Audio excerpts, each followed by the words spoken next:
క్షయమైన ఈ మంటి దేహం మన్నులో చేరేలోపు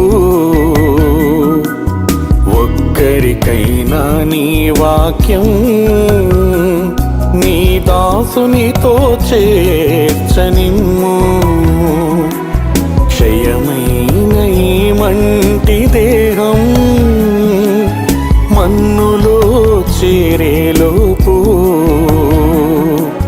ఒక్కరికైనా నీ వాక్యం నీ దాసునితో చేర్చనిమ్ము.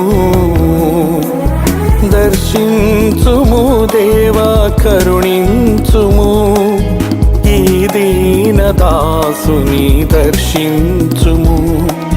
దర్శించుము దేవా, కరుణించుము ఈ దీన దాసుని దర్శించుము.